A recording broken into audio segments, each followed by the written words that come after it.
ప్రతి సమస్యకు పరిష్కారం ఈగలై ఛానల్. అంతర్రాష్ట్ర ముఠా థార్ గ్యాంగ్ సభ్యుడు సహదరను గాజువాక పోలీసులు అరెస్టు చేశారు. అతని నుండి 6 తులాల బంగారు ఆభరణాలను, 3.75 కేజీల వెండి వస్తువులను మరియు 2,10,000 రూపాయల నగలను స్వాధీనం చేసుకున్నారు. ఈ సందర్భంగా గాజువాక పోలీసులు సౌత్ సబ్ డివిజన్ కార్యాలయంలో మీడియా సమావేశాన్ని నిర్వహించారు. కేసును ఛేదించి సొత్తును రికవరీ చేసిన పోలీసు బృందాన్ని నగర కమిషనర్ శంకరప్రసాద్ బాక్షి అభినందించారు. ఈరోజు మధ్యప్రదేశ్ స్టేట్కి చెందిన అంతర్రాష్ట్ర ముఠా థార్ గ్యాంగ్ సభ్యుడు అతన్ని అరెస్ట్ చేయటం గురించి ఈరోజు మిత్రులకు ముందు తెలియపరుస్తున్నాం. ఈరోజు 2/11/24 తేదీన మధ్యాహ్నం 12 గంటలకి ఫిర్యాదుదారైన పోలీస్ స్టేషన్కి వచ్చి అతను శివాజీ నగర్ పాలిస్ హైట్స్ నందు G7 బ్లాక్ A1 నందు తన భార్యతో కలిసి ఉంటున్నట్లు తెలిసింది. దాని మీద 16/10/2024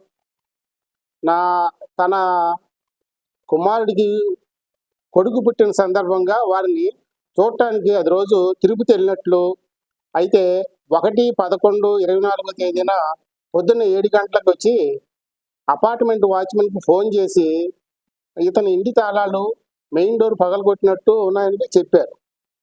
దాని మీద వెంటనే అతను తిరుపతి నుంచి బయలుదేరి 2/11/24 ఉదయాన్నే ఇంటికి వచ్చి చూసేసరికి స్టీల్ ప్లాంట్ నందు కేబుల్ ఇద్దరిని ఒకరిని A2ని అరెస్ట్ చేశాం. దాని మీద మిగతా ముద్దాలు గురించి అతను A2 అనే అతను సహదర్ తండ్రి మాన్ సింగ్, వయసు 25 సంవత్సరాలు ఉన్నాయి.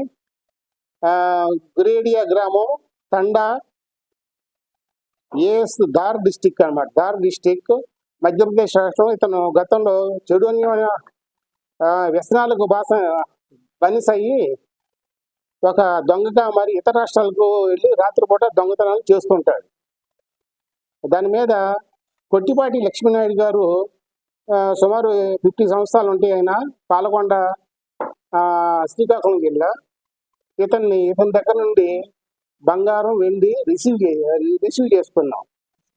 బంగారం గొలుసు, వితౌట్ లాకెట్, నల్లపూసల వికెట్ లాకెట్, అలాగే చెవిదిద్దులు 4 జతలు, సుమారు 6 తులాల బంగారం మరియు 3.75 కేజీలు వెండి వస్తువులని రికవరీ చేసుకోవడం జరిగింది.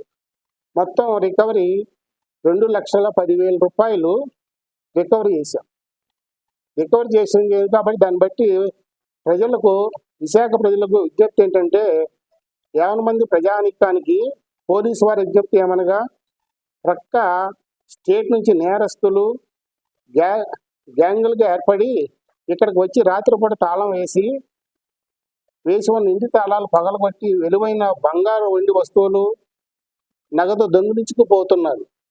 కాబట్టి నగర పోలీసులకు విజ్ఞప్తి ఏంటంటే, విలువైన బంగారు వస్తువులు, వెండి వస్తువులను ఇంటిలో ఉంచుకోకుండా మీరు ఇల్లు విడిచి ఊరు వెళ్ళేటప్పుడు పోలీసు వారికి తెలియపరిస్తే మీ ఇంటికి గస్తీ కూడా పెడతామని తెలియపరుస్తున్నాం.